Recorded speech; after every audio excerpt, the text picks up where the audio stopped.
Les découvertes scientifiques ne commencent pas toujours par une exclamation du type « Eureka ». J'ai trouvé. Souvent, elles naissent d'une simple intuition, d'une sorte de soupçon, d'un sentiment d'inquiétude.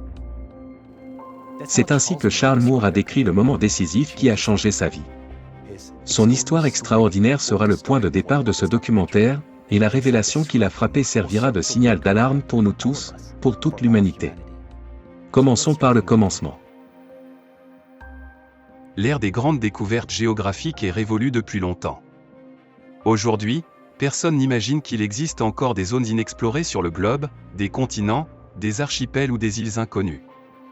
En lisant des romans d'aventure sur les pirates et les conquistadors, nous visualisons de vastes étendues bleues d'océans et de mer, des îles exotiques luxuriantes de verdure, et une multitude d'oiseaux, de poissons et d'animaux magnifiques. C'était également l'état d'esprit de Charles Moore, un playboy et navigateur, fils d'un riche industriel de la chimie. Ayant grandi sur la côte du Pacifique, il rêvait d'aventures maritimes depuis son enfance.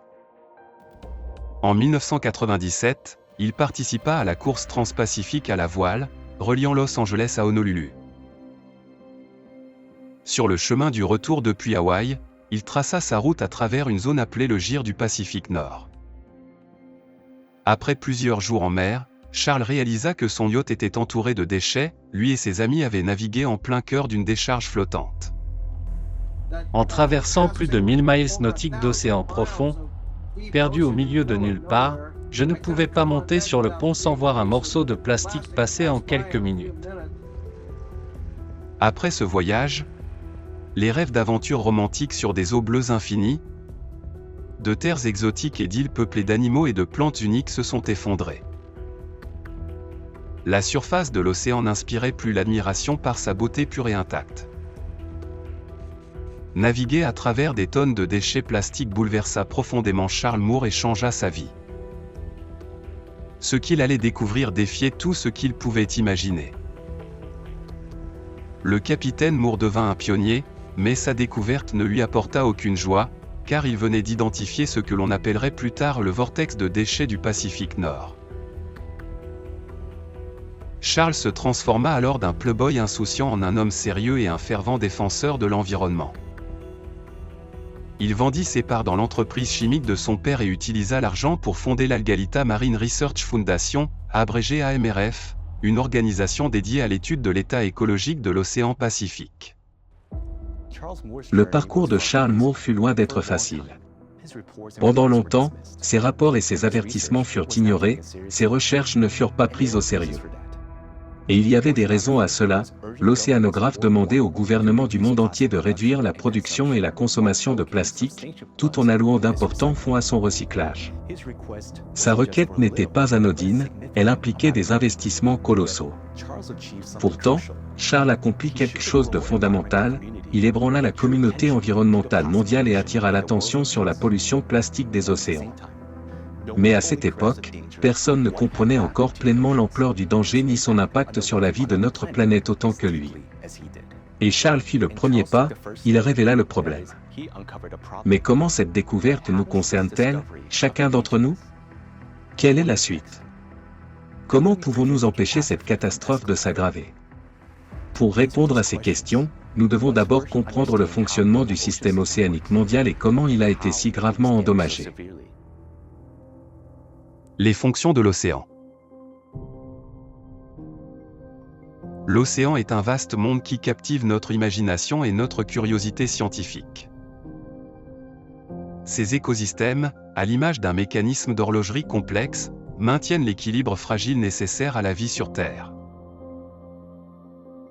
L'océan agit comme le climatiseur naturel de la planète. Il absorbe la chaleur et la libère progressivement. Il est remarquable de constater qu'une couche de seulement 10 mètres d'eau océanique peut stocker plus de chaleur que toute l'atmosphère terrestre. Sa capacité thermique unique lui permet d'atténuer les fluctuations de température entre le jour et la nuit, ainsi qu'entre les saisons, comme l'été et l'hiver. Les courants marins circulent à travers la planète, transportant chaleur et nutriments des régions équatoriales vers les pôles et inversement.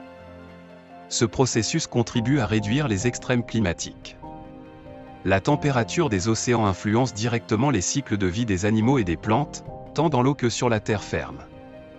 L'océan joue également un rôle essentiel dans les processus atmosphériques, en favorisant la formation des nuages et des précipitations. Chaque jour, d'immenses quantités d'eau s'évaporent de sa surface, se condensent en nuages et retombent sur les terres sous forme de pluie ou de neige. Ce cycle est crucial pour reconstituer les réserves d'eau douce des rivières, des lacs et des sols. Les algues microscopiques, comme le phytoplancton, produisent environ 50% de l'oxygène que nous respirons. Chaque deuxième respiration que nous prenons nous est offerte par l'océan. L'océan abrite également des millions d'espèces vivantes, allant des minuscules microbes aux majestueuses baleines. Il renferme des espèces qui existent depuis des centaines de millions d'années. L'océan est le berceau de la vie, et l'avenir de notre planète en dépend. L'océan est un organisme unique et interconnecté, qui regroupe toutes les ressources en eau de notre planète. Pourtant, il s'avère que ce système vivant incroyablement complexe est gravement malade. Et la cause de cette maladie réside dans notre gestion négligente du plastique après son usage. Le plastique est un matériau à la fois incroyablement durable et pratique, mais la pollution plastique est un poison pour l'océan. Charles Moore a été le premier à prendre conscience de l'ampleur réelle de cette catastrophe. Chaque jour, notre océan devient de plus en plus pollué, et nous nous rapprochons du point où cette maladie deviendra incurable. Comme pour tout patient, la première étape vers la guérison est d'analyser les antécédents médicaux et d'établir un diagnostic précis. 2 ans après sa découverte choquante, Charles Moore a lancé une seconde expédition afin d'étudier en profondeur la fameuse « vortex de déchets ». Les résultats de cette expédition ont sidéré la communauté scientifique. Mais en 1999, c'était une véritable découverte. Après avoir analysé nos échantillons, nous avons réalisé qu'il y avait 6 fois plus de plastique en surface, en termes de poids, que de zooplancton, la nourriture de base de l'écosystème local. Le fait que le plastique surpassait la vie marine en quantité a été une révélation alarmante pour de nombreuses personnes.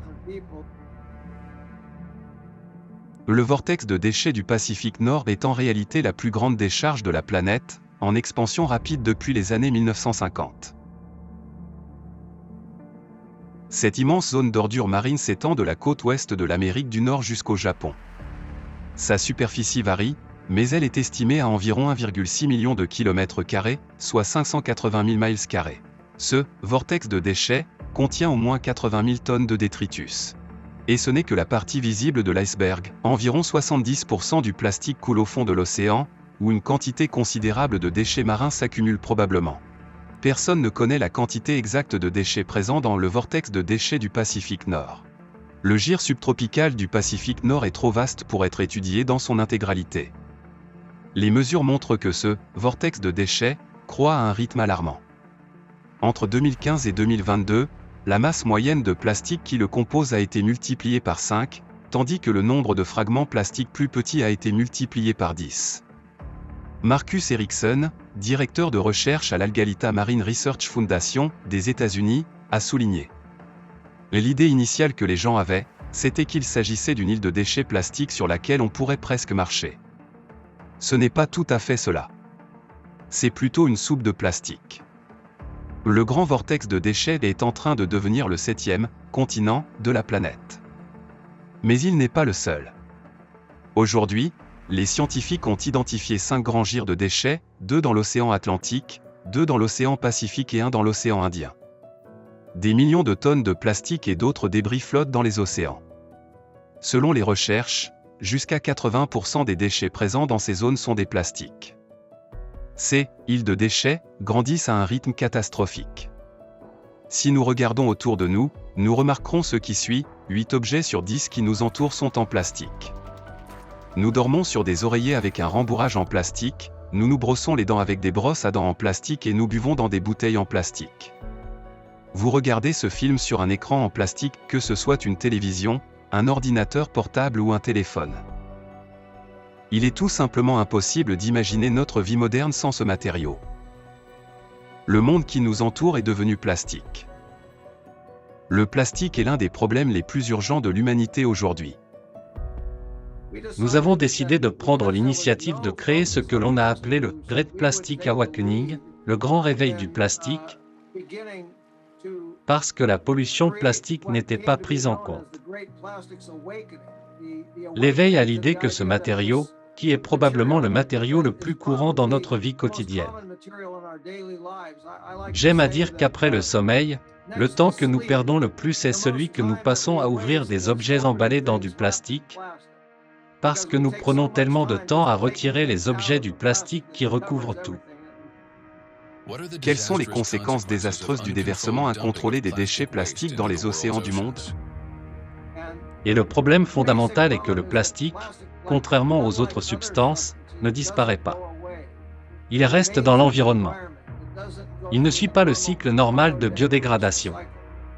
Il a été inventé pour résister à la décomposition naturelle. En résistant à cette décomposition, il est devenu une partie permanente de notre environnement. Alors, maintenant, nous avons une compréhension de base du grand vortex de déchets. Sa taille est véritablement énorme et il continue de s'étendre. Mais que se passe-t-il au cœur de cette maladie? Peut-être que les plastiques flottent simplement à un endroit et finissent par couler dans les profondeurs de l'océan où ils se décomposent sous une pression immense?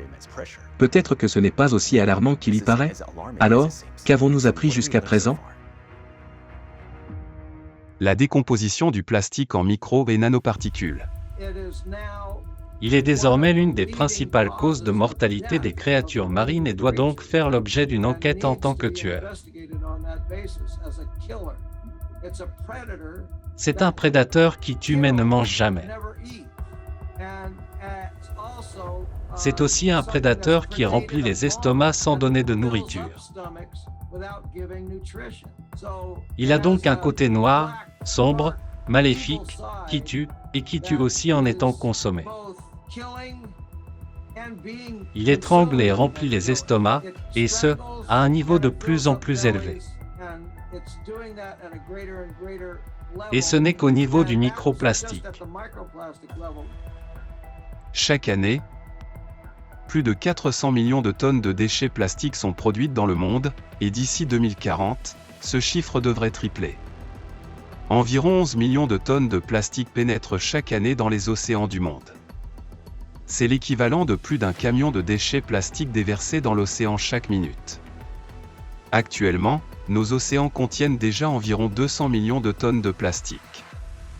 Des études suggèrent qu'en 2050, la quantité de plastique dans l'océan dépassera probablement le poids total de tous les poissons. Le plastique met de 500 à 1000 ans pour se décomposer. L'Agence de protection de l'environnement, l'EPA, affirme que pratiquement 100% de tous les plastiques jamais créés par les êtres humains existent toujours. Ces déchets ne disparaissent pas, ils s'accumulent simplement. Imaginez une poubelle dans votre jardin où les déchets sont constamment ajoutés, mais d'où personne ne les enlève jamais. À quoi ressemblerait cette poubelle après un mois? Les déchets plastiques flottant dans la colonne d'eau sont piégés dans les courants marins, transportés vers les régions centrales de l'océan, et forment d'immenses vortex de déchets. Ces zones contiennent des objets tels que des filets de pêche, des bouteilles jetables, des emballages, des abattants de toilettes, des poupées, des cônes de signalisation, des ballons de football, des canards en plastique, et même des télévisions. Le plastique ne se biodégrade pas. Cependant, sous l'influence de l'action des vagues, de l'eau salée et de la lumière du soleil, il se décompose en petits fragments parfois invisibles à l'œil nu. Ces minuscules particules, connues sous le nom de microplastiques et nanoparticules, conservent leur structure polymère. Le processus de dégradation se poursuit jusqu'au niveau moléculaire. La quantité de microplastiques, combien y en a-t-il? Les particules de microplastique ressemblent à une mosaïque sophistiquée. Elles sont formées à partir de différents types de plastique et d'additifs chimiques, qui changent en fonction de leur stade de dégradation et de leur exposition à l'environnement. En conséquence, les microplastiques dans l'environnement ne peuvent pas être considérés comme quelque chose de fixe ou de constant. Leur étude est un véritable casse-tête pour les chercheurs. Bien que la quantité exacte de microplastiques dans les océans reste inconnue en raison des défis techniques liés à leur détection, des calculs théoriques aident à illustrer l'ampleur de cette menace. Étant donné qu'actuellement environ 200 millions de tonnes métriques de déchets plastiques sont présentes dans les océans, nous pouvons faire une expérience de pensée. Si l'on imagine la fragmentation de tout le plastique présent dans les océans en particules de 50 nanomètres, en tenant compte de leur densité et du volume des océans de la planète, le nombre qui en résulte est effrayant. Chaque litre d'eau de mer contiendrait 286 millions de telles particules. Bien que tout le plastique dans les océans ne se soit pas encore dégradé en microplastique et nanoplastiques, nous comprenons que, tôt ou tard, il se fragmentera inévitablement en d'innombrables nanoparticules. Déjà aujourd'hui, les scientifiques détectent des particules de microplastique dans chaque goutte d'eau de mer. De plus, il existe des régions au sein de l'océan où les concentrations de microplastique sont bien plus élevées. La plupart des études scientifiques mondiales décrivant l'échelle et le volume de la pollution plastique marine se sont limitées qu'à la couche de surface de l'océan. Les recherches montrent qu'environ 358 trillions de particules de microplastique flottent à la surface des océans du monde. Cependant, des preuves croissantes indiquent que d'innombrables trillions de particules de microplastique sont également présentes dans les eaux profondes et les sédiments du fond marin. Les plastiques légers ont tendance à rester à la surface, tandis que les plastiques plus denses ou ceux colonisés par des organismes marins coulent au fond de l'océan. Selon les estimations, environ 50% des déchets plastiques provenant de sources urbaines ont une densité plus élevée que l'eau de mer, ce qui les fait se déposer dans le fond marin, être transportés par les courants profonds, et s'accumuler dans les fosses et dépressions. Les microplastiques ont même été détectés au point le plus profond de l'océan, le fond de la fosse des Mariannes. En réalité, ce n'est pas la surface de l'océan, mais le fond des mers profondes qui sert de principal réservoir pour les débris de microplastiques. Par conséquent, l'ensemble du fond marin est progressivement recouvert d'une couche de plastique. Cependant, les données sur la pollution des océans par les microplastiques sont sous-estimées, et la réalité est bien pire. Tout le monde n'a pas accès à des instruments et des outils d'échantillonnage très sophistiqués et coûteux, explique Melanie Bergman, biologiste à l'Institut Alfred Wegener en Allemagne. Selon elle, jusqu'à 90% des particules de microplastiques marins peuvent échapper aux techniques d'échantillonnage standard parce qu'elles sont trop petites pour être détectées. La concentration la plus élevée de plastique se trouve dans les zones de vortex de déchets. Ces décharges océaniques agissent comme des usines pour la production continue de microplastiques. De la même manière qu'un virus se propage dans le sang, les microplastiques sont dispersés à travers le système océanique mondial par les courants. Étant donné que les gyres océaniques sont présents dans tous les océans du monde, l'accumulation de microplastiques se produit à l'échelle mondiale. Même une région éloignée et inhabitée comme l'Arctique n'échappe pas à ce phénomène. Les études sur les carottes glaciaires ont montré que les niveaux de pollution par les microplastiques dans l'océan Arctique sont de 2 ordres de grandeur, c'est-à-dire 100 fois plus élevés que ceux du gyre du Pacifique. En plus des 2 couches de pollution, celle de la surface et la couche profonde, la concentration de microplastiques augmente considérablement dans une autre zone. La thermocline. C'est la couche d'eau où la température change brusquement avec la profondeur. En raison des gradients de densité élevés dans cette couche, les micro- et nanoplastiques sont piégés, restant en suspension pendant de longues périodes. Imaginez l'océan comme un gâteau en couches, où chaque couche a des caractéristiques distinctes de température et de densité. Les microplastiques ont tendance à s'accumuler aux frontières de ces couches. De plus, les microplastiques peuvent également être transportés dans l'océan par des organismes marins qui ingèrent, digèrent et excrètent des particules plastiques. Il est désormais indéniable que les microplastiques sont partout. Ils sont présents dans tous les plans d'eau, car les océans, les rivières et les lacs de notre planète sont tous interconnectés. Mais certains pourraient dire, eh bien, d'accord, très bien. Mais les microplastiques sont tellement petits qu'ils ne sont pas quelque chose dont je devrais m'inquiéter.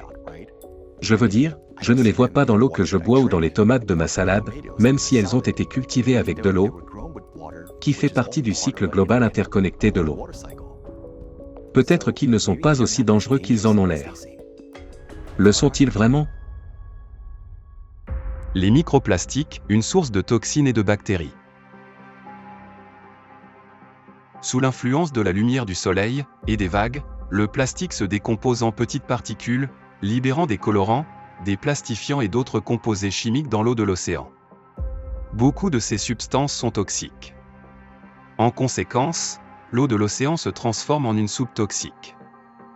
Dans cette soupe, le plastique se décompose continuellement en micro- et nanoplastiques, rendant l'océan de plus en plus toxique. Les études ont montré que les nanoplastiques sont plus toxiques que les microplastiques en raison de leur plus grande capacité à agir comme une éponge, absorbant les polluants présents dans l'eau et l'air. La surface des déchets plastiques devient un foyer pour des algues nuisibles, des colonies de bactéries et des champignons, qui se multiplient rapidement. Ces îles de plastique sont une source de micro-organismes pathogènes capables de causer des maladies dangereuses chez les humains, ainsi que les animaux. De plus, les débris plastiques peuvent servir de pont, permettant aux organismes côtiers de rejoindre l'océan ouvert, perturbant ainsi l'équilibre fragile des écosystèmes. En conséquence, ces îles de déchets deviennent des foyers de reproduction pour des bactéries dangereuses, représentant une menace pour tous les êtres vivants. Les microplastiques tuent les organismes vivants. Les plastiques ont un impact significatif sur les écosystèmes marins. Chaque année, plus d'1 million d'oiseaux marins, ainsi que 100 000 animaux marins, meurent à cause de la pollution plastique. 100% des bébés tortues marines ont du plastique dans leur estomac. Si un corail entre en contact avec du plastique, la probabilité qu'il développe une maladie passe de 4% à 89%. C'est catastrophique, car les récifs coralliens abritent un quart de toute la vie marine. La grande extinction que nous subissons, semblable à celle qui a anéanti les dinosaures, effacera à nouveau la vie sur la planète, et il y a une certaine vérité là-dedans. La vie est en train d'être effacée, je crois qu'elle est en train d'être effacée dans l'océan par le plastique, principalement, en ce moment.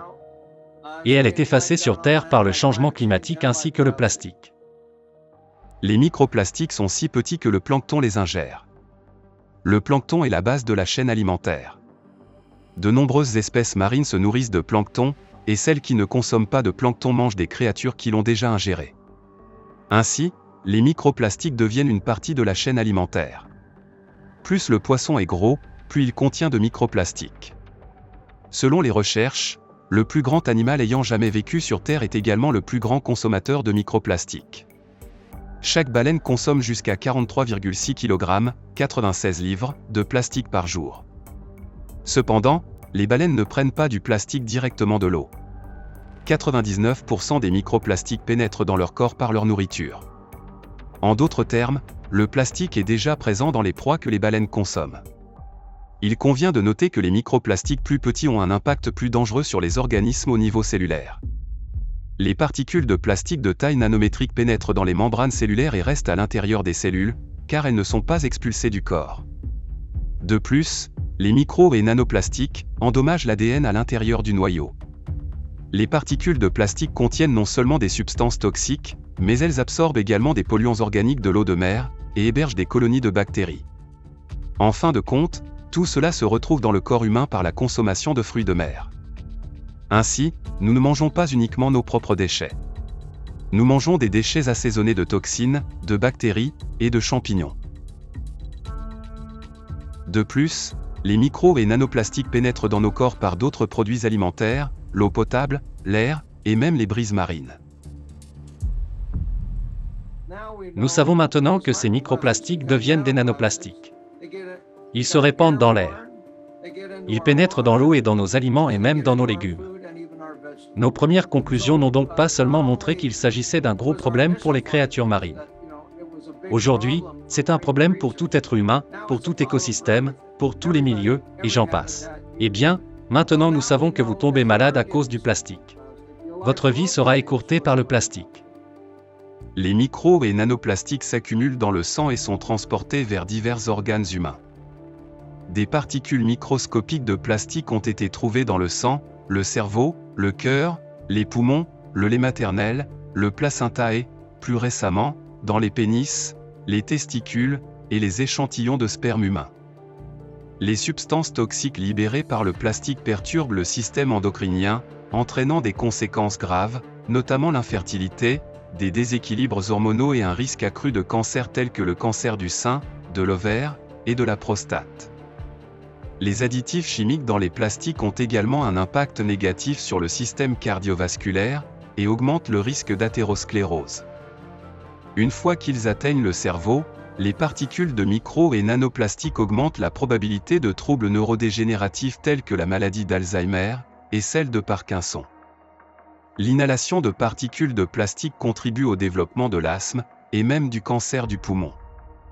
Les liaisons hydrogènes sont la force de liaison clé qui organise la matière en forme hautement structurée. Les études révèlent qu'en présence de nanoplastiques, les molécules de protéines se déforment en raison de la formation de fortes liaisons hydrogènes entre les nanoplastiques et les protéines. Rappelez-vous que tous les organismes vivants sont composés de protéines, par conséquent, leur déformation peut avoir des conséquences biologiques graves, affectant le fonctionnement des cellules, des tissus et des organes. Cela met en danger l'existence de toute la vie sur la planète. Comme nous pouvons le voir, la question du vortex de déchets où les plastiques se décomposent en microparticules et se répandent dans tous les plans d'eau de notre planète. Cela s'avère être beaucoup plus vaste que ce que l'on pensait. Un élément clé à retenir est que le problème des micro- et nanoplastiques touche chaque être humain et toute forme de vie sur cette planète. Maintenant, nous aimerions souligner que les nanoplastiques sont encore plus dangereux que les virus. Tandis que les virus envahissent les cellules, les nanoplastiques vont encore plus loin, c'est-à-dire qu'ils affectent les molécules de protéines. Et comme tous les êtres vivants sont composés de protéines, les nanoplastiques représentent une menace directe pour tous les organismes vivants. En fait, ils peuvent même affecter le porteur même de l'information génétique, l'ADN, provoquant potentiellement des cassures de brins et des mutations génétiques. Ainsi, les problèmes liés au plastique devraient nous concerner tous. Mais vous savez, ce n'est qu'une partie de l'histoire. Car, de manière intéressante, tout comme la quantité de déchets plastiques dans l'océan augmente rapidement, la fréquence et la gravité des catastrophes naturelles augmentent également. Cela amène à se demander, existe-t-il une connexion entre les micro- et nanoplastiques, qui se sont infiltrés dans chaque goutte d'eau, et les changements que nous observons dans le climat? Ou peut-être qu'il n'y a aucune connexion, et que le temps reviendra bientôt à la normale, n'est-ce pas? Avant de répondre à ces questions, examinons de plus près ce qui se passe avec le climat. Le réchauffement des océans. Le rapport sur l'état de l'océan de l'UNESCO de 2024 révèle de nouvelles données alarmantes. Le taux du réchauffement des océans a doublé au cours des 20 dernières années, et la quantité de chaleur dans les océans a atteint un niveau jamais atteint. Les recherches indiquent qu'entre 1955 et 1986, les océans du monde se sont réchauffés à un rythme constant. Cependant, ces dernières décennies, le rythme du réchauffement s'est considérablement accéléré. En 2023, les températures de surface des océans ont atteint le niveau le plus élevé dans l'histoire des observations, et 2024 a poursuivi cette tendance à la hausse. Les températures de surface des océans sont restées à des niveaux records pendant 15 mois consécutifs. Pour la première fois dans l'histoire, la température moyenne mondiale a augmenté de 1,5 degré Celsius par rapport au niveau pré-industriel. Selon les experts, cet indicateur est le seuil critique qui entraînera de vastes bouleversements climatiques. Cette augmentation était attendue pour le milieu du XXIe siècle. Mais en réalité, nous l'avons déjà franchi. Selon les prévisions de l'ONU, cette tendance devrait se poursuivre, avec une élévation des températures mondiales pouvant atteindre près de 3 degrés Celsius d'ici la fin du siècle. Geoff Smith, professeur émérite de physique appliquée à l'Université de technologie de Sydney, l'UTS, a déclaré que les données accumulées sur 70 ans montrent une augmentation accélérée de la température des océans et de l'énergie totale stockée dans les océans. Les modèles scientifiques actuels, face à l'augmentation continue des gaz à effet de serre dans l'atmosphère, ne prévoient pas cette accélération menaçante. A dit Geoff Smith, professeur émérite de physique appliquée. En outre, au cours des 60 dernières années, les océans se sont réchauffés 15 fois plus vite en profondeur qu'au cours des 10 000 années précédentes. Cela indique que les processus de réchauffement climatique ne se limitent pas à la surface de l'océan, mais qu'ils affectent également les parties plus profondes de l'océan, où la lumière du soleil ne peut pas pénétrer. Pour chauffer l'eau à de telles profondeurs, il faut une grande quantité d'énergie, ce qui témoigne de l'ampleur du problème. Selon les scientifiques, pour atteindre le rythme actuel de réchauffement des océans, l'énergie nécessaire équivaudrait à l'explosion de 7 bombes atomiques, les mêmes que celles larguées sur Hiroshima, chaque seconde, en continu, pendant une année entière. Ces chiffres stupéfiants soulèvent une question cruciale, d'où vient toute cette énergie ? À mesure que la température des océans augmente, le niveau des mers continue de monter, menaçant de submerger des littoraux entiers. Au cours des 2 derniers siècles, le niveau des mers s'est élevé de 21 cm, dont 10,1 cm au cours des 30 dernières années. Le niveau des mers s'élève aujourd'hui 2,5 fois plus vite qu'auparavant, et cette tendance se poursuit.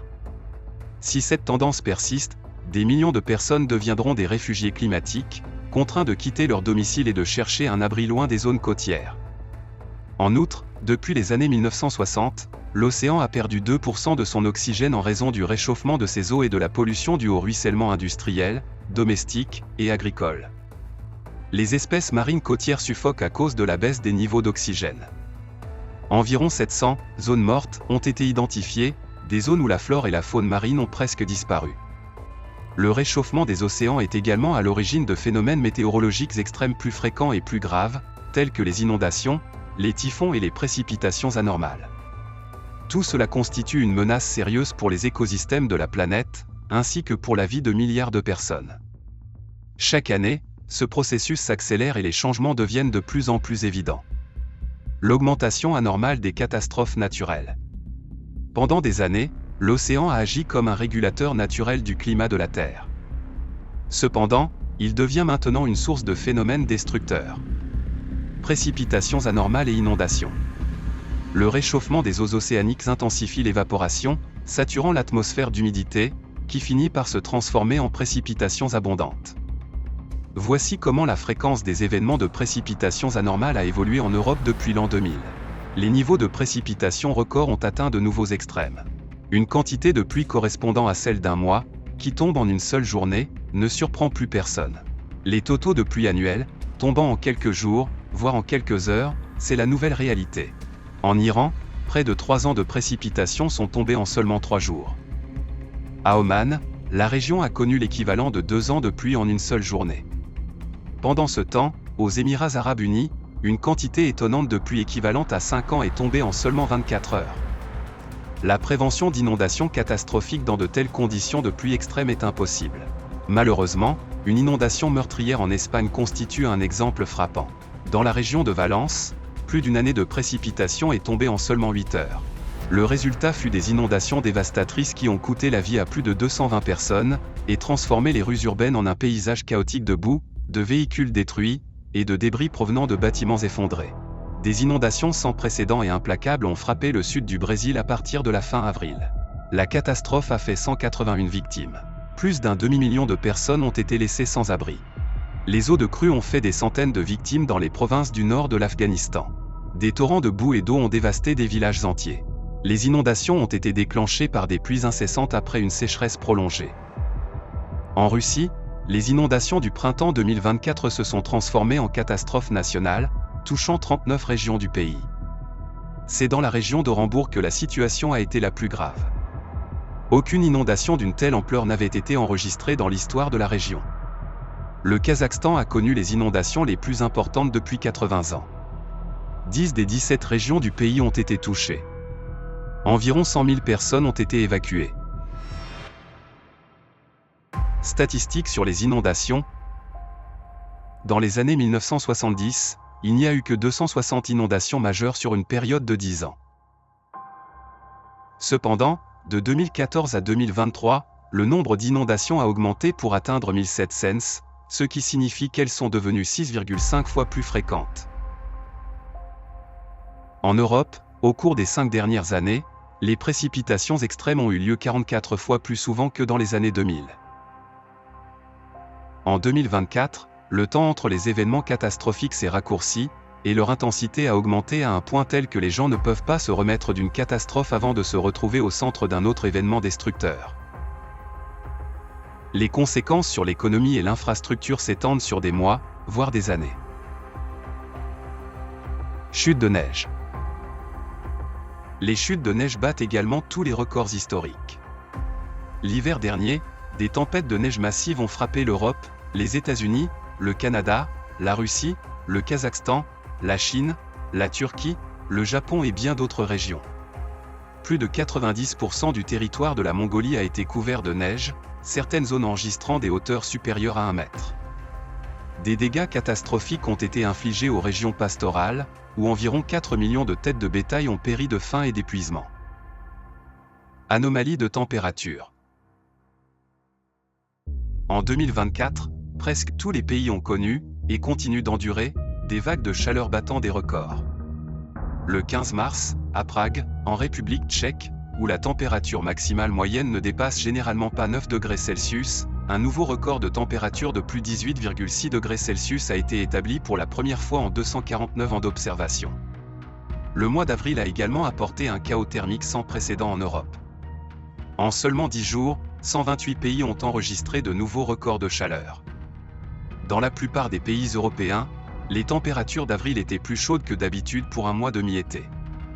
En même temps, l'une des fluctuations de température les plus abruptes de l'histoire enregistrée a été observée. En Slovénie, la température a chuté de plus de 26 degrés Celsius en seulement un jour. En Inde, les températures d'avril ont atteint jusqu'à 46 degrés Celsius, bien au-dessus des 35 degrés Celsius habituels. Les gens ne peuvent pas supporter un tel stress thermique. Après que des policiers travaillant en extérieur aient commencé à perdre connaissance, des casques avec climatisation ont été ajoutés à leur équipement. À la Mecque, en Arabie Saoudite, les températures sont restées supérieures à 40 degrés Celsius pendant plusieurs jours consécutifs au mois de juin. Cette chaleur extrême a coïncidé avec le pèlerinage du Hajj, au cours duquel plus de 2700 pèlerins ont été victimes d'une insolation au cours de la seule journée du 16 juin. Les gens se sont effondrés dans les rues à cause de la chaleur insupportable. Tragiquement, au moins 1300 personnes ont perdu la vie.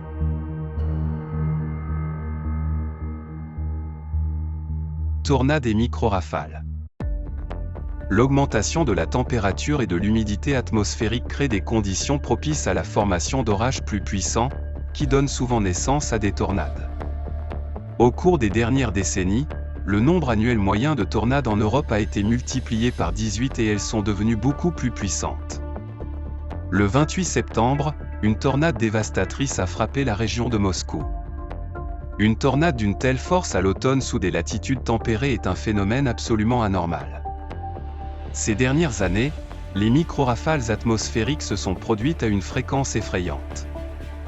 Lorsque l'air touche le sol, le flux d'air descendant crée des rafales de vent horizontales, qui peuvent atteindre 130 km/h. C'est comme si un énorme seau d'eau était déversé du ciel, dans un rayon d'environ 5 km. Elles peuvent être très localisées, comme cela s'est produit au Brésil. Un terrain de sport a été détruit, ne laissant pratiquement que des débris et des déchets, comme si une explosion s'était produite. Les bâtiments voisins sont restés intacts, et même les fragiles panneaux solaires n'ont pas été touchés. Il est important de noter que les micro-rafales sont imprévisibles, ce qui les rend encore plus dangereuses.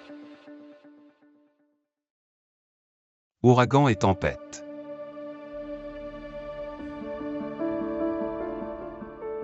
Les ouragans ont commencé à toucher terre dans des endroits auparavant considérés comme sûrs. Dans toute l'histoire des observations, seuls 3 ouragans ont touché la côte mexicaine près de la ville d'Acapulco. Et 2 d'entre eux l'ont été en l'espace d'un an, l'ouragan Otis en octobre 2023. Et l'ouragan John en septembre 2024. Ce dernier est devenu un cauchemar pour la population mexicaine.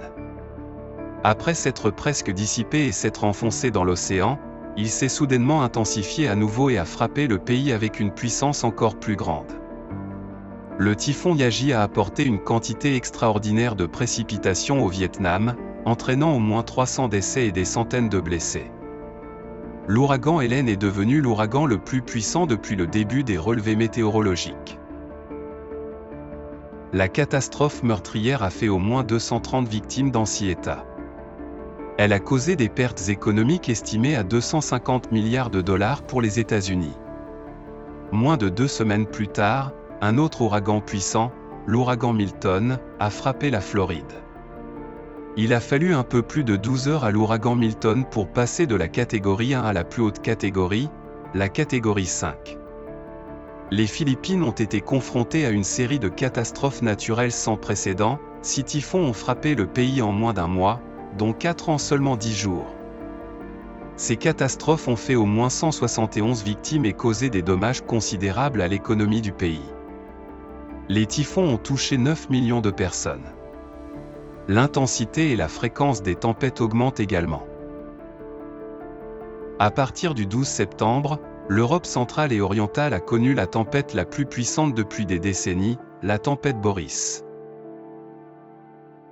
Elle a pris 26 vies et causé des milliards d'euros de dommages à l'économie de l'UE. Bien sûr, nous n'avons couvert qu'une petite fraction de ce qui se passe avec le climat, la liste de ces anomalies pourrait continuer encore et encore. Mais même avec ce que nous avons présenté, il est clair que la situation climatique, en essence, est une guerre non déclarée contre l'humanité. Nous sommes frappés coup après coup. Et tandis qu'on peut négocier et déposer les armes dans une guerre traditionnelle, on ne peut pas négocier avec le climat. Pourtant, nous pouvons, et nous devons le vaincre. Nous en parlerons plus tard. En attendant, il est crucial que nous comprenions pourquoi tout cela se produit. Pourquoi l'océan se réchauffe-t-il? Hypothèse.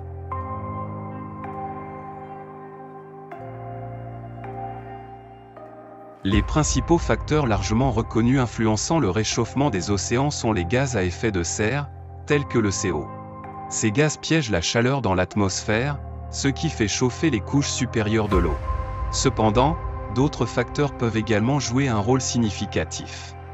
Examinons deux graphiques. Un graphique montrant l'augmentation des concentrations de plastique dans les océans au cours des dernières décennies.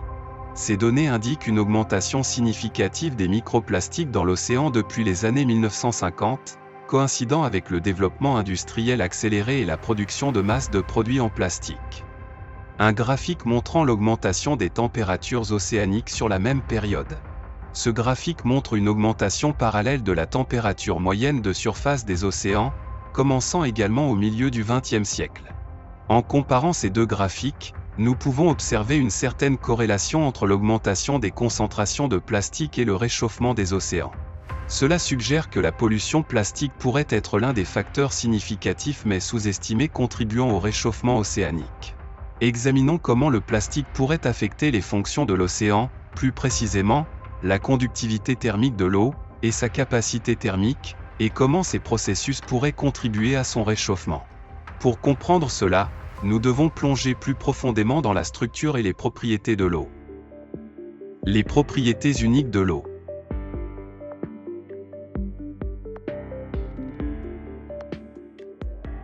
L'eau est l'une des substances les plus uniques et énigmatiques de la Terre.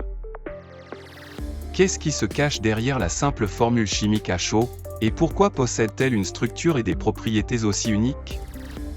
Tout d'abord, les molécules d'eau sont les plus petites parmi les molécules triatomiques similaires.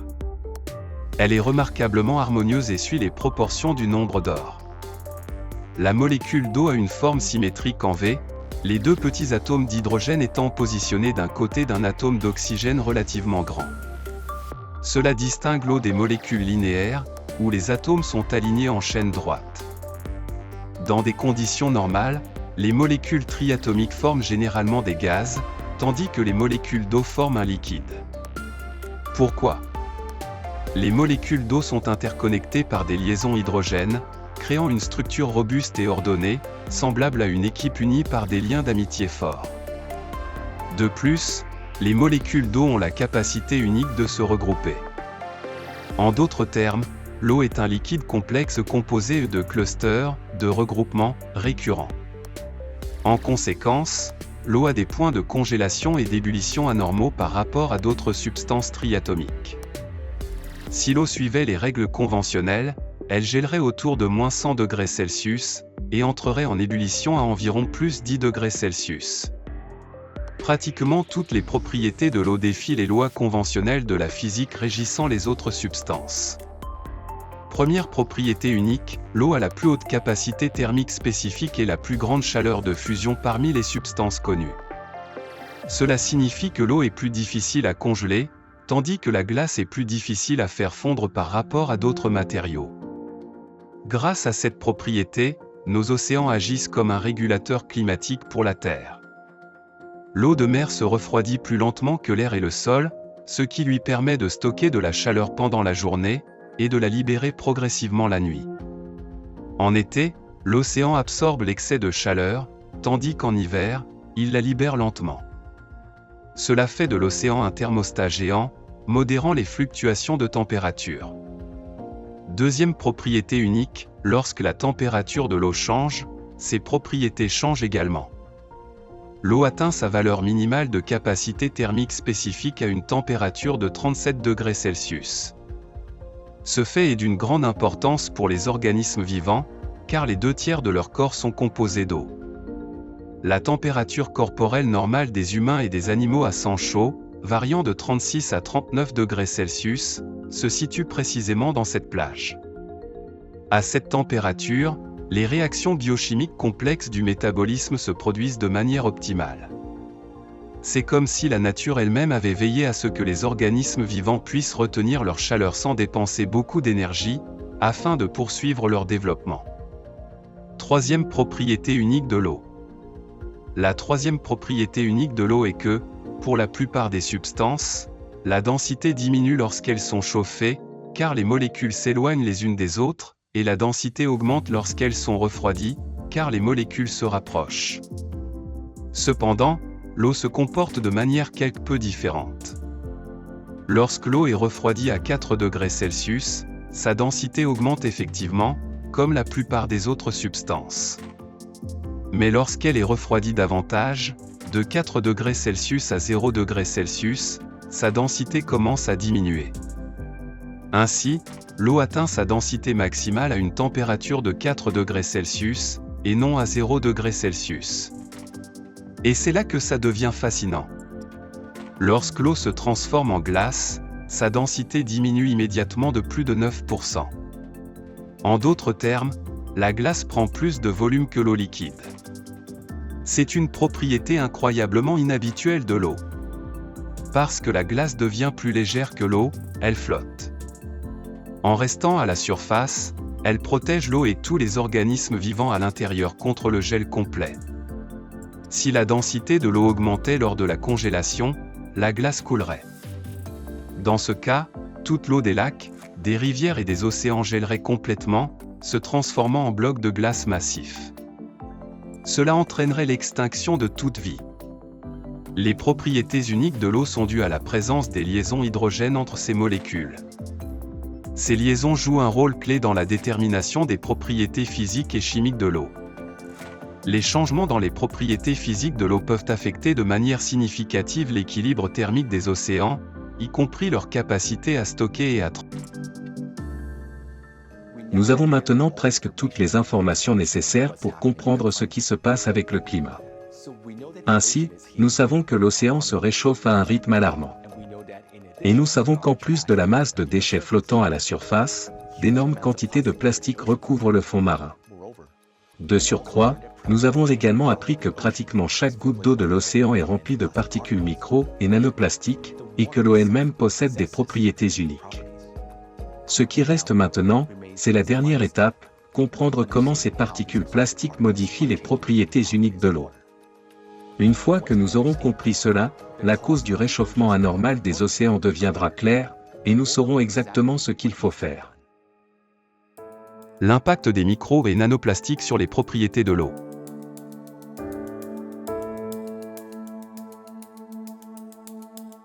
Le plastique est un matériau dérivé du pétrole. Il ne se biodégrade pas, mais se décompose en micro- et nanoparticules de plastique.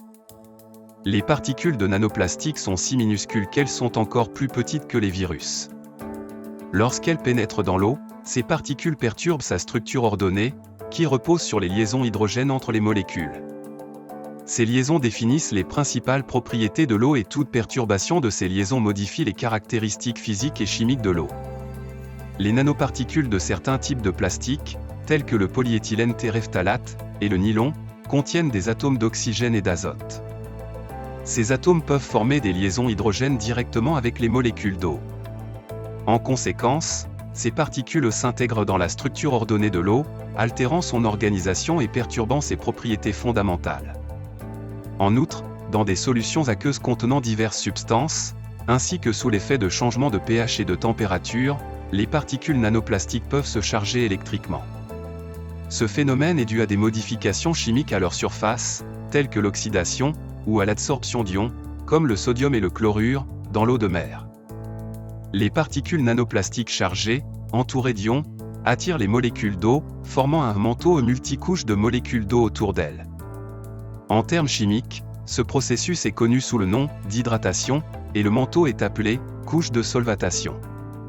Des chercheurs de l'École polytechnique fédérale de Lausanne ont cherché à déterminer la taille de cette couche de solvatation autour des ions, c'est-à-dire combien de molécules d'eau réagissent avec un ion.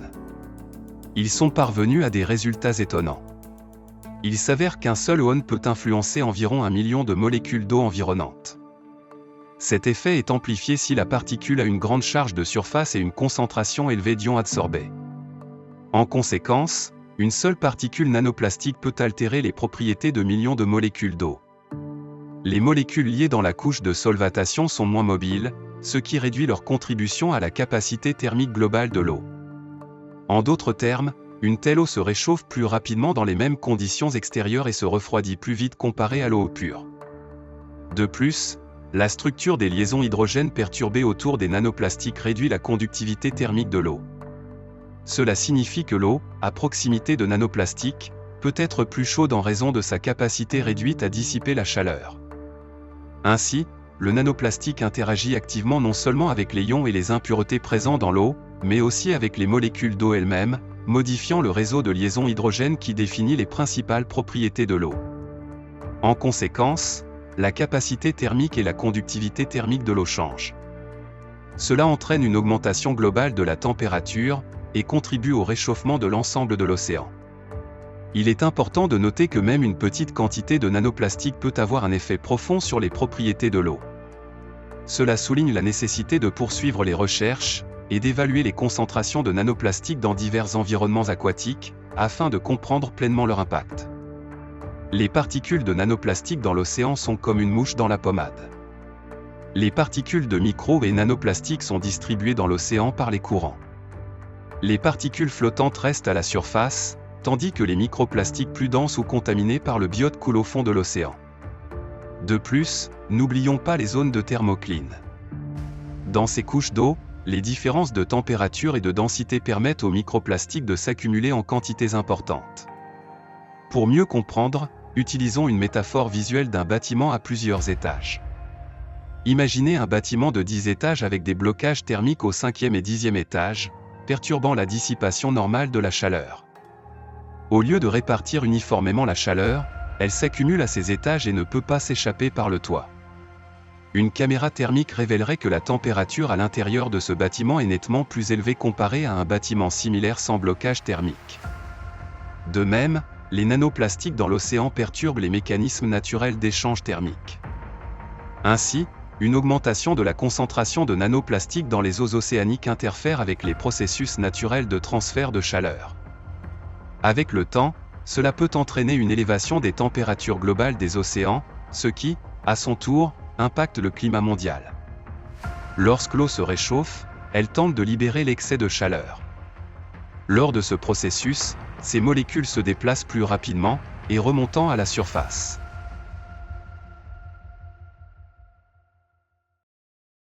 L'impact sur l'atmosphère. Avec un excédent d'énergie, certaines molécules d'eau se détachent des autres, se transformant en vapeur. Imaginez un ballon qui monte lentement dans le ciel. Ce ballon représente la vapeur d'eau. À mesure que l'altitude augmente, la température de l'air diminue. Dans ces conditions, la vapeur d'eau commence à se condenser, formant de minuscules gouttelettes. Cependant, pour que ces gouttelettes se forment, elles ont besoin d'un support des particules microscopiques connues sous le nom de noyau de condensation. Cela peut inclure de la poussière, du sel de mer, ou de la suie. Plus il y a de noyaux de condensation, plus le processus est rapide. Dans l'atmosphère, la vapeur d'eau et les gouttelettes interagissent avec les champs électriques ambiants et la charge statique atmosphérique, acquérant une charge électrique. Les charges sont très importantes, et dans la formation des nuages, les charges sont pratiquement tout. Ainsi, si vous êtes entouré de mauvais temps et d'orages, vous savez que certains nuages ont des charges électriques. Il y a longtemps que l'on a découvert que tous les nuages étaient chargés, mais cela n'est pas considéré comme important ou pertinent à l'heure actuelle. Donc, si vous regardez un nuage, ce que je suis en train de faire, la question est de savoir comment il se forme, ce qui s'y passe. Et ce que nous avons découvert, c'est que les charges sont cruciales. Les gouttelettes chargées s'attirent comme de petits aimants, accélérant la formation de gouttes plus grandes. Ces gouttes fusionnent pour former des nuages, et des précipitations, y compris de la grêle. Cependant, lorsque les particules de micro et nanoplastique entrent en jeu, elles peuvent perturber l'équilibre délicat de ces processus électriques et hydriques dans l'atmosphère. L'interaction entre les cristaux de glace et les particules d'aérosol, y compris le plastique, amplifie la charge électrostatique de l'atmosphère. De plus, les particules de micro et nanoplastique servent de noyau de condensation efficace pour la vapeur d'eau. Ces particules chargées font en sorte que les molécules d'eau se regroupent autour d'elles et se condensent plus rapidement en gouttes, en cristaux de glace, ou en grêle. Plus la surface des nanoparticules est grande, plus les grêlons et les nuages de pluie qu'elles peuvent générer sont importants. Nous constatons déjà que ces phénomènes sont de plus en plus fréquents et destructeurs. La présence de micro et nanoplastiques peut également influencer la densité et les propriétés physiques de l'évaporation océanique, en ralentissant son ascension. C'est comme si l'on attachait une petite pierre à un ballon avec une ficelle. En conséquence, les nuages se forment à des altitudes plus basses, généralement inférieures à 2 km. Les nuages de basse altitude sont moins efficaces pour déplacer et distribuer les précipitations. Ce déséquilibre provoque des sécheresses dans certaines régions et des précipitations excessives dans d'autres. Les nuages plus denses, comme une couverture, retiennent la chaleur dans l'atmosphère, l'empêchant de se dissiper dans l'espace. L'augmentation des températures entraîne une évaporation encore plus importante de l'eau des océans et des mers. Et plus il y a d'humidité dans l'atmosphère, plus elle se réchauffe. C'est un cercle vicieux qui se met en place. Il convient également de noter que pour chaque degré de réchauffement, l'humidité atmosphérique augmente d'environ 7%, tandis que les impacts de foudre augmentent de 12%. Cette humidité provient généralement des océans. C'est donc elle qui fournit toute la pluie supplémentaire lorsque nous avons une tempête. Mais entre-temps, dans les endroits où il ne pleut pas, les choses s'assèchent un peu plus vite. Les sécheresses et les vagues de chaleur sont donc plus intenses, tout comme les incendies de forêt. Ces deux ingrédients, l'augmentation de la température et de la vapeur d'eau, accroissent l'instabilité de l'atmosphère. Il en résulte une augmentation de la convection et des tempêtes, dont certaines, les plus violentes, deviennent des orages. Le risque d'orage violent est donc plus élevé. Et si les orages se rassemblent et coopèrent, comme c'est le cas dans une tempête tropicale, on peut obtenir des ouragans plus puissants. Tous ces éléments s'ajoutent donc les uns aux autres. Il y a un risque accru de tempêtes, d'orages violents, d'orages supercellulaires en particulier qui produisent de la grêle et qui peuvent aussi, dans certains endroits où les conditions sont favorables, produire des tornades.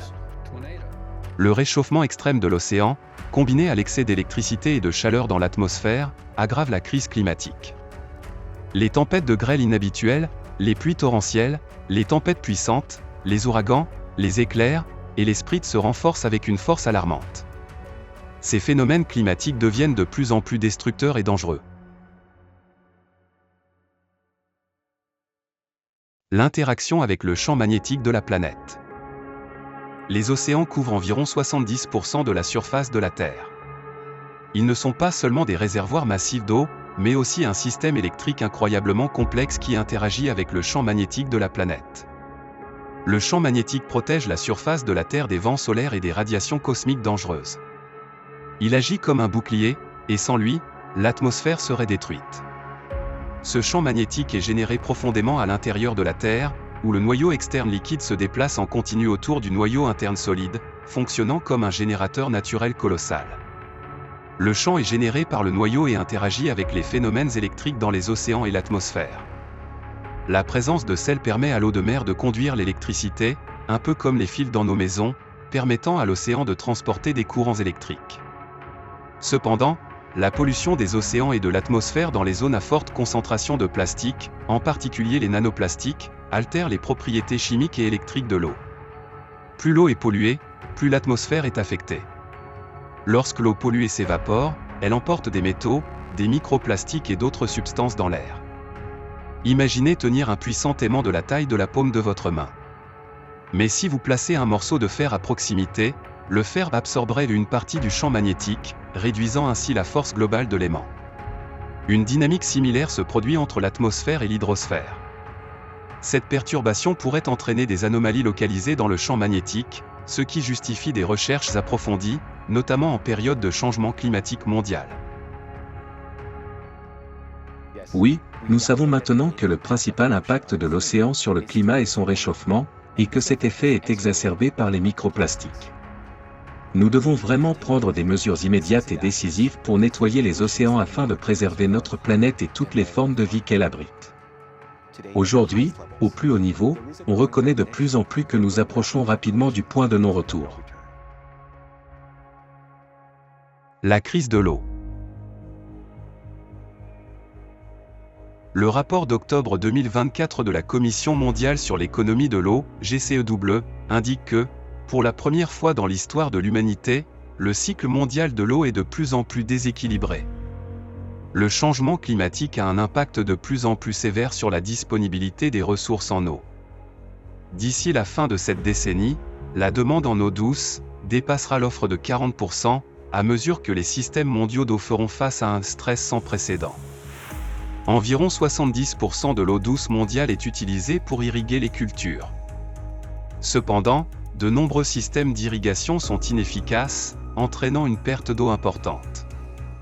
La hausse des températures, la modification des régimes pluviométriques et l'augmentation de la fréquence des phénomènes météorologiques extrêmes menacent la sécurité alimentaire mondiale.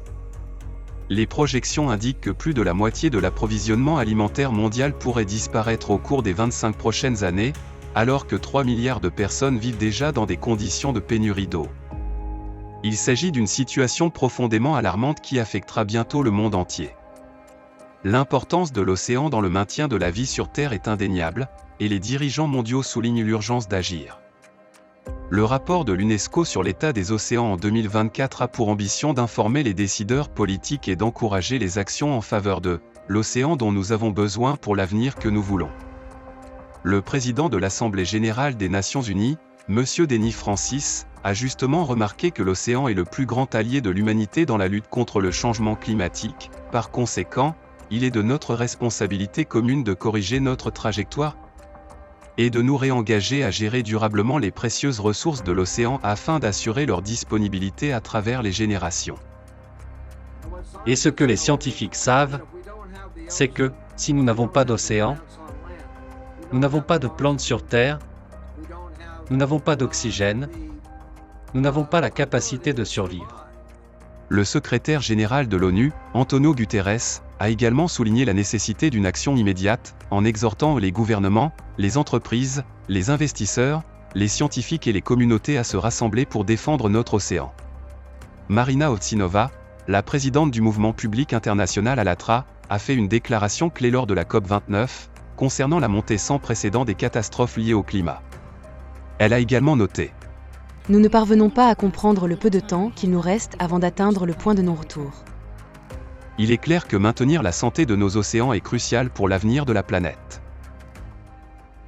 Comme nous pouvons le voir, il existe une prise de conscience de la gravité de la situation. De nombreuses discussions importantes ont lieu pour nettoyer les océans. Mais quelles mesures concrètes sont prises en ce moment pour guérir notre planète, qui est affectée par un virus dangereux? Jusqu'à présent, nous ne pouvons dire qu'une chose: le patient est plus mort que vivant, et ce n'est qu'une question de temps avant qu'il n'arrête de respirer. Alors, que font les médecins? Une tâche sisyphéenne. Dans une tentative d'améliorer la situation, des efforts sont en cours pour retirer les gros débris à la surface de l'océan. Diverses organisations et initiatives travaillent sur des projets visant à collecter le plastique et les autres déchets flottants à la surface. Le projet de nettoyage des océans le plus ambitieux est dirigé par l'organisation The Ocean Cleanup. Le système consiste en une barrière flottante d'environ 2,2 km, 1,4 miles, de long, qui est remorquée entre deux navires à faible vitesse. Cette barrière suspend un écran qui s'étend sur 4 mètres, 13 pieds, sous la surface de l'eau, là où la plupart des plastiques flottants se trouvent. Les débris sont guidés dans un énorme sac, qui, une fois plein, est tiré sur l'un des navires, où le plastique est trié et emballé.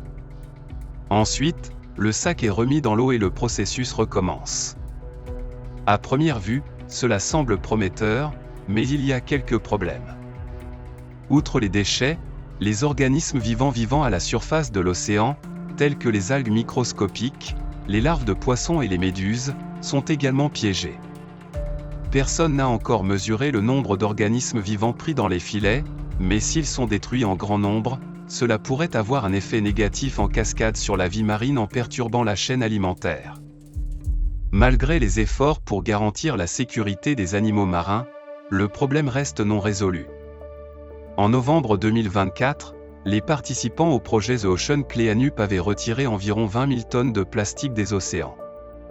C'est un pas en avant significatif, mais dans le grand schéma du problème, cela ne représente qu'une goutte d'eau dans l'océan. Il y a environ 200 millions de tonnes de déchets flottants dans les océans, et ce chiffre augmente chaque année de 11 millions de tonnes supplémentaires. Juste pour comprendre l'échelle, 20 000 tonnes représentent seulement 0,01% des déchets océaniques totaux. En examinant la question du nettoyage des océans, de nombreuses questions se posent. Par exemple, même si nous réussissons à retirer tout le plastique de l'océan, qu'allons-nous en faire? Actuellement, moins de 9% du plastique est recyclé. Cela signifie-t-il que nous allons simplement le jeter à nouveau dans des décharges? De plus, le nettoyage des déchets est incroyablement coûteux. Le vortex de déchets du Pacifique Nord est trop éloigné des côtes de n'importe quel pays, ce qui empêche une nation de prendre la responsabilité ou d'allouer des fonds pour son nettoyage. Selon Charles Moore, nettoyer ce vortex ferait faire faillite à n'importe quel pays qui tenterait de le faire. Et il y a 5 de ces vortex de déchets à travers les océans. Retirer des déchets de l'océan, alors que des milliers de tonnes sont extraites chaque année, mais que des millions d'autres y sont jetées, donne véritablement l'impression d'une tâche sisyphéenne. Le nettoyage de l'océan ne sera possible que lorsqu'il deviendra une mission pour toute l'humanité, et non pas simplement l'initiative d'activistes individuels. Les gros débris ne représentent qu'une petite partie du problème. Ce n'est que le plastique à la surface. Ce n'est qu'une petite fraction, 1% de ce qui se trouve réellement dans l'océan, a déclaré la biologiste marine Mélanie Bergman de l'Institut Alfred Wegener. Lorsque le plastique se décompose en micro- et nanoparticules, nettoyer l'océan devient presque impossible. Bien que des technologies pour retirer les microplastiques de l'eau existent déjà, elles sont encore à un stade expérimental, loin d'être déployées à l'échelle mondiale. Les principaux défis sont leur efficacité limitée et la difficulté de mettre ces solutions à l'échelle. Même si nous devions collecter tous les gros débris, que ferions-nous des microplastiques? Ils sont disséminés dans toute la colonne d'eau de l'océan, avec des concentrations particulièrement élevées sur le fond marin. Les microplastiques représentent la menace la plus significative. En effet, nettoyer l'océan semble être une tâche sans fin, c'est-à-dire que la quantité de déchets jetés dans les océans est de plusieurs ordres de grandeur supérieurs à ce qui en est retiré. Alors, que devrions-nous faire? Il est clair que les technologies disponibles aujourd'hui sont insuffisantes face à l'ampleur du problème, elles ne font que ralentir la chute de notre planète dans un abîme climatique et bientôt, nous franchirons le point de non-retour. Cela soulève une question, avons-nous, en tant qu'humanité, les technologies nécessaires pour nettoyer les océans des micros et nanoplastiques, ou bien sommes-nous condamnés? La technologie est déjà disponible. Lorsque l'humidité s'évapore, les microplastiques remontent de la surface de l'eau vers l'atmosphère. Pour nettoyer les océans et l'atmosphère des micros et nanoplastiques, nous avons besoin d'un filtre à l'échelle de la planète. Ce rôle pourrait être rempli par les générateurs d'eau atmosphérique, abrégés AWG, s'ils étaient déployés à grande échelle. Ces dispositifs convertissent l'humidité atmosphérique en eau propre. Chaque jour, de l'eau s'évapore de la surface de tous nos océans, mers et lacs. Lorsqu'elle s'élève à une certaine hauteur, au-dessus d'un certain point, elle se refroidit jusqu'au point de rosée et se transforme en nuage. Puis, naturellement, le vent emporte ce nuage. Lorsque sa température descend en dessous du point de rosée, il se transforme en pluie et change à nouveau d'état. Extraire l'humidité de l'air stimule l'évaporation. À chaque cycle d'évaporation, une nouvelle portion de micro et nanoplastiques s'élève de la surface. La façon dont la machine est conçue, l'air qui entre dans la machine est d'abord filtré. L'humidité est condensée à partir de l'humidité présente dans l'air. Ainsi, la seule chose que la machine recherche est la molécule H2O, qui est plus petite qu'un morceau de microplastique. De cette manière, nous allons nettoyer l'océan des microplastiques et réduire la pression sur les ressources en eau de la planète. Ce faisant, nous fournirons de l'eau potable aux régions qui en ont désespérément besoin. Cependant, cela doit être fait à une échelle industrielle et mis en œuvre au niveau gouvernemental mondial. Les générateurs atmosphériques deviennent ainsi un filtre artificiel intégré au cycle de l'eau de la planète. En outre, l'évaporation intensive refroidit l'océan. La technologie de condensation de l'eau de l'air fonctionne selon un principe similaire à la plasmaphérèse, une procédure de purification du sang. Tout comme la plasmaphérèse élimine les composants nocifs du sang et rétablit l'immunité du corps, les AWG, le générateur d'eau atmosphérique, filtrent les nanoplastiques de la vapeur d'eau et rétablissent les fonctions naturelles de l'océan. Cette approche permet de nettoyer à la fois l'atmosphère et l'océan des microplastiques. En outre, les AWG peuvent fournir le volume nécessaire d'eau purifiée pour tous les besoins domestiques et industriels. L'eau utilisée devrait être retournée au sol, où elle interagit avec les micro-organismes qui décomposent les nanoplastiques, s'enrichit en minéraux et subit une purification naturelle. Au fur et à mesure que l'humidité se reconstitue, les nappes phréatiques et les rivières asséchées commenceront à se régénérer. Les sols deviendront fertiles et la végétation prospérera. Les sols humides contribueront également à modérer les fluctuations de température, tandis que la conductivité thermique élevée de l'eau permettra de transférer efficacement la chaleur loin des zones chaudes. Cet aspect est particulièrement important compte tenu de l'évolution du climat de la planète.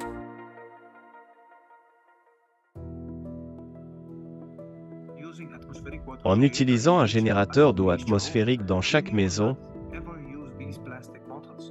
vous n'utiliserez plus jamais ces bouteilles en plastique. Ainsi, en utilisant un générateur d'eau atmosphérique, nous allons résoudre le problème de l'eau, nous allons réduire l'empreinte de l'industrie du plastique, nous allons réduire l'empreinte carbone des transports et nous allons aider l'environnement à retrouver son cycle naturel. Cette technologie pourrait-elle fournir de l'eau aux populations dans les déserts? C'est la technologie qui permet de créer de l'eau n'importe où. Parce que la technologie est utilisée d'une certaine manière. Elle crée. Le chauffage et le refroidissement créent de la condensation. Que ce soit dans la vallée de la mort au Nevada ou dans le désert du Sahara, nous pouvons toujours y produire de l'eau. Nous pouvons donc produire de l'eau n'importe où sur la planète. Mais cela soulève une question, pourrions-nous dessécher l'air dans ce processus? En ce qui concerne la teneur en eau de l'air ambiant ou de l'atmosphère, comme je l'ai mentionné précédemment, il n'y a absolument aucun moyen d'extraire ou de perturber l'équilibre naturel de l'atmosphère, car elle est tout simplement trop grande et trop puissante. Et même si nous créons une machine énorme, géniale, aspirant constamment l'eau de l'atmosphère récupérerait immédiatement, avec l'autre main, de l'eau de l'océan Pacifique ou de la source d'eau la plus proche. De plus, lorsque nous retirons l'excès d'humidité de l'atmosphère, la fréquence des précipitations extrêmes et des vents diminue. Simultanément, l'atmosphère est purifiée du méthane et du CO2. En seulement 2 à 3 ans d'utilisation active, les générateurs d'eau atmosphérique pourraient purifier de manière significative l'océan et l'atmosphère. Le nettoyage de l'océan des microplastiques restaurera sa conductivité thermique. L'océan commencera à nouveau à transférer la chaleur vers l'atmosphère, qui sera ensuite dissipée dans l'espace. Cela atténuera l'impact destructeur des catastrophes naturelles. De plus, passer aux AWG réduira la dépendance aux sources d'eau terrestres et souterraines. Les AWG peuvent produire le volume d'eau nécessaire pour les besoins domestiques et industriels. Ils seront vitaux en période de crise de l'eau et garantiront des approvisionnements en eau stable. Cela permettra d'atteindre pleinement plusieurs objectifs de développement durable de l'ONU à la fois. Pour un nettoyage de l'océan à l'échelle mondiale, toute l'eau doit provenir de l'atmosphère, ce qui signifie un passage complet aux AWG. Plus nous extrairons d'humidité atmosphérique, plus l'évaporation s'intensifiera, accélérant ainsi le processus de nettoyage de l'océan. Pour alimenter efficacement les AWGS, nous devons utiliser des générateurs sans combustible, les GSC. De toute évidence, nous devons aussi cesser de déverser des déchets dans l'océan. De plus, il est nécessaire de rénover les systèmes d'égouts. Ces étapes conduiront à une révolution scientifique et technologique, garantissant des approvisionnements en eau durable et réduisant les impacts négatifs sur le climat. Ainsi, d'ici 3 à 5 ans, les fonctions de conductivité thermique de l'océan pourraient être quasiment rétablies. Et tout cela doit se faire dans les plus brefs délais.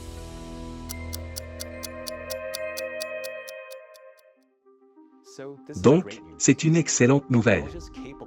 Les technologies capables de sauver notre planète et l'humanité de la destruction, elles existent déjà. Nous avons donc une chance. Tout ce que nous devons faire, c'est nous organiser et mettre en œuvre la solution. Mais il y a un autre problème, les modèles climatiques qui tiennent compte de tous les facteurs anthropiques ne reflètent pas la réalité, c'est-à-dire que ce qui devait se produire dans 100 à 150 ans est en train de se dérouler sous nos yeux. Les scientifiques commencent à reconnaître qu'il y a quelque chose d'autre en jeu, quelque chose qui dépasse l'influence humaine. Ce « quelque chose d'autre » est à l'origine d'un écart de plus en plus important entre le modèle et la réalité, et c'est ce que nous appelons le « facteur X ». Le facteur X. Les températures moyennes mondiales ne reflètent pas entièrement la réalité du changement climatique, car certaines régions se réchauffent beaucoup plus rapidement que d'autres. Le changement qui a eu lieu en 2023 était si important et bien plus grand que tout ce que nous avons vu auparavant.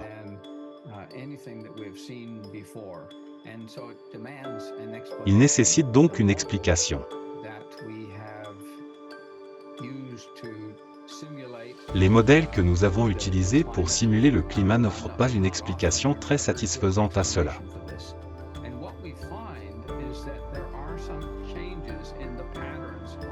Ce que nous avons constaté, c'est qu'en conséquence de tout cela, il y a des changements dans les schémas des courants océaniques et des vents atmosphériques.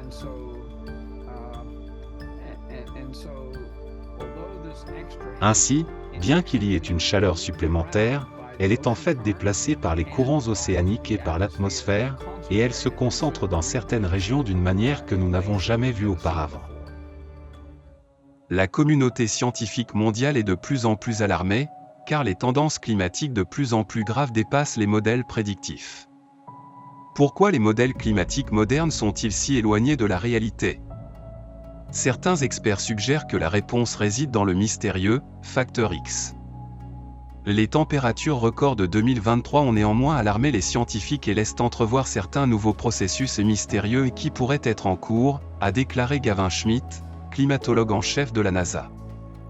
Ce n'était pas juste un record. C'était un record qui a battu le précédent record avec une marge record. Il a ajouté : nous comprenons les tendances à long terme, qui sont dues aux gaz à effet de serre et aux effets anthropogéniques. Mais ce qui s'est passé en 2023, c'est ça, et puis quelque chose en plus. Et ce plus quelque chose est beaucoup plus important que ce à quoi nous nous attendons, ou que ce que nous pouvons encore expliquer. Dans ce film, nous avons exploré l'un des facteurs contribuant au réchauffement des océans, à savoir la modification des propriétés mêmes de l'eau des océans. Les nanoplastiques affectent la capacité thermique et la conductivité de l'eau, piégeant ainsi la chaleur dans les eaux océaniques. En outre, les gaz à effet de serre réchauffent l'atmosphère qui, à son tour, réchauffe la surface des océans. Mais ces facteurs sont-ils suffisants pour expliquer un réchauffement aussi spectaculaire des océans, étant donné que le rayonnement solaire reste inchangé et que les facteurs anthropiques sont pris en compte dans les modèles climatiques? Cela soulève l'hypothèse que de la chaleur supplémentaire entre dans les océans par une autre source. Les recherches montrent que les profondeurs moyennes des océans se sont réchauffées 15 fois plus vite au cours des 60 dernières années que pendant les 10 000 années précédentes, et ce réchauffement s'accélère. Pour chauffer de telles couches profondes, où la lumière du soleil ne peut pénétrer, une quantité énorme d'énergie est nécessaire. Par exemple, juste au large de la côte de l'Antarctique occidentale, les eaux profondes de la mer de Weddell se réchauffent d'une manière particulière. Alors que les 700 premiers mètres d'eau restent presque inchangés, les températures dans les couches plus profondes augmentent régulièrement. Il existe plusieurs théories pour expliquer cette anomalie, mais aucune n'a été prouvée de manière concluante. D'où vient cette chaleur supplémentaire dans les profondeurs des océans? Il est couramment admis que la chaleur provenant de l'intérieur de la Terre est négligeable, mais pourrions-nous sous-estimer ce facteur? Notre connaissance des profondeurs océaniques est limitée. Plus de 70% du fond marin se trouve à des profondeurs supérieures à 3000 mètres, soit 9800 pieds. La recherche à de telles profondeurs extrêmes rencontre des défis techniques importants. Les submersibles et les capteurs atteignent rarement ces zones, et les calculs reposent souvent sur des données obsolètes. Nous n'avons tout simplement pas de compréhension claire de ce qui se passe au fond des océans. Par exemple, les scientifiques ont découvert récemment 19 000 volcans sous-marins jusque-là inconnus. Nous n'avons cartographié qu'environ 5% du fond marin. Tant que nous n'en aurons pas cartographié 100%, nous travaillerons toujours dans l'ignorance. L'océanographe et professeur à l'Université du Maryland, Arthur Viterito, a observé que depuis 1995, le nombre de tremblements de terre le long des dorsales médio-océaniques a augmenté. Maintenant, ce que j'ai fait, c'est que j'ai tracé l'activité sismique des fonds océaniques et je l'ai comparée avec la température globale. Et dans ce cas, nous observons un décalage de 2 ans. En d'autres termes, l'activité sismique précède le changement de température globale de 2 ans. Plus il y a d'activité sismique, plus le magma se déplace à travers le système, s'infiltrant dans le système. Et ces coulées de magma atteignent plus de 1000 degrés. Donc, c'est ce que nous examinons ici. Nous n'avons pas de mesure directe de la quantité de magma qui remonte. Tout ce que nous pouvons faire, c'est mesurer la quantité d'activité sismique, car nous disposons d'un réseau sismique mondial pour cela. Ainsi, les recherches d'Arthur Viterito montrent que le réchauffement des océans est également influencé de manière significative par des processus endogènes, tels que l'activité sismique et magmatique. Mes recherches suggèrent que le forçage géothermique est un facteur significatif du réchauffement climatique. Et nous pouvons voir ici que les données d'Argo montrent les variations de température globale à différentes profondeurs au cours des 20 dernières années. La plupart de la chaleur est transportée en surface. Mais nous avons également une amplification venant de dessous. Donc, la chaleur vient des 2 directions. Il n'y a pas moyen. Comme nous le soulignons ici, si nous agrandissons cette partie du panache ici, il n'y a aucun moyen que les températures plus chaudes situées sous la surface puissent provenir de la surface, car vous avez une anomalie froide ici et une anomalie chaude ici, mais elle ne peut pas percer cette couche ici appelée la thermocline. La thermocline est en réalité une ligne de séparation forte dans l'océan qui divise les températures de surface chaude, connues sous le nom de couche de surface, de l'eau beaucoup plus froide en dessous, connue sous le nom de couche des grands fonds. En réalité, le système est couplé. Il perfore effectivement la thermocline. Et il existe des études intéressantes qui sont récemment sorties et qui parlent de la façon dont cette thermocline s'est effectivement affaissée. C'est synchronisé avec l'augmentation de l'activité sismique médio-océanique, n'est-ce pas? Donc, ce n'est pas juste quelque chose d'aléatoire. Ainsi, vous avez de l'eau plus froide en surface avec de l'eau plus chaude en dessous. D'accord? Cela prouve la chaleur géothermique qui monte des profondeurs vers la surface. La convection ascendante de la chaleur a encore amplifié le processus, affaiblissant la thermocline et augmentant la teneur en chaleur de l'océan mondial. Nous faisons face à une nouvelle réalité, le facteur X. Il s'agit probablement du principal facteur à l'origine de l'aggravation de l'état de notre planète, qui est devenu de plus en plus évident au cours des dernières décennies, et les micro- et nanoplastiques en amplifient les effets. Pourtant, une question essentielle demeure. Qu'est-ce qu'est exactement le facteur X, la force qui réchauffe l'eau des profondeurs de l'océan? Les scientifiques d'Alatra étudient le facteur X depuis près de 30 ans. Ce groupe international indépendant de chercheurs comprend des experts de divers domaines scientifiques, tels que la physique nucléaire, l'astrophysique, la géologie, les mathématiques, la biologie et la médecine. Ils se sont réunis pour mener des recherches interdisciplinaires, incluant les changements climatiques et géodynamiques. Sur la base d'une analyse approfondie des données recueillies pendant des années, les scientifiques d'Alatra considèrent le facteur X comme une chaleur supplémentaire générée par la montée du magma due au processus planétaire cyclique. Les découvertes scientifiques fondamentales et les recommandations pratiques en matière de climat figurent dans le rapport intitulé « Sur la progression des cataclysmes climatiques sur Terre et leurs conséquences catastrophiques ». Ce rapport a été personnellement présenté au pape François au Vatican par Marina Ovtsinova, le président d'Alatra. Après un examen minutieux des données, le Vatican a accordé un bénédicité apostolique au mouvement Alatra pour ses efforts dans les domaines du climat et de l'environnement. Le rapport a également été présenté lors de la COP16 en Colombie, ainsi que de la COP29 en Azerbaïdjan, recevant des éloges de la part des experts en climatologie et en écologie. Actuellement, le rapport peut être consulté sur le site officiel de la Conférence des Nations Unies et sur le site web d'Alatra. La résolution des problèmes de sécurité planétaire et humaine dans le contexte du changement climatique mondial nécessite les efforts conjoints de l'ensemble de la communauté scientifique. Aucun pays ni aucune organisation ne peut s'attaquer seul à ce problème. Comme nous pouvons le constater, la situation est assez alarmante.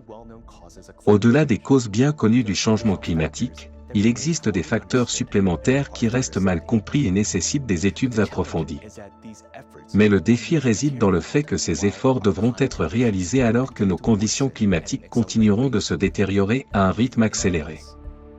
En d'autres termes, l'humanité aura de moins en moins de temps pour réagir face à l'escalade du changement climatique. Mais la mise en œuvre mondiale des générateurs d'eau atmosphérique est une étape cruciale pour faire face à cette crise. Car ces dispositifs nous permettront de nettoyer nos océans des micro- et nanoplastiques, de restaurer le cycle de l'eau et l'équilibre thermique de notre planète, et finalement, de stabiliser le climat. Les générateurs d'eau atmosphérique peuvent nous donner un temps précieux pour soutenir le potentiel scientifique et industriel de l'humanité. Et avec le temps vient l'espoir ainsi que l'opportunité. En même temps, nous devons créer des conditions au sein de la société, qui permettront aux scientifiques de tous les pays de collaborer ouvertement, de partager librement leurs connaissances, et de travailler ensemble pour le bien de l'humanité ainsi que sa survie. Réaliser cela nécessite la paix mondiale, une paix durable entre tous les pays. Ce n'est qu'à ce moment-là que nous pourrons véritablement affronter et surmonter notre crise climatique. Nous tenons à souligner que les idées et les axes de recherche présentés dans ce documentaire offrent des approches prometteuses et pratiques pour relever les défis liés au changement climatique auxquels nous faisons face aujourd'hui. Une enquête approfondie de ces concepts conduira à des avancées dans la compréhension des processus qui se déroulent sur notre planète. Le pouvoir de créer du changement est entre nos mains. Ensemble, nous pouvons transformer les défis en opportunités pour un progrès extraordinaire.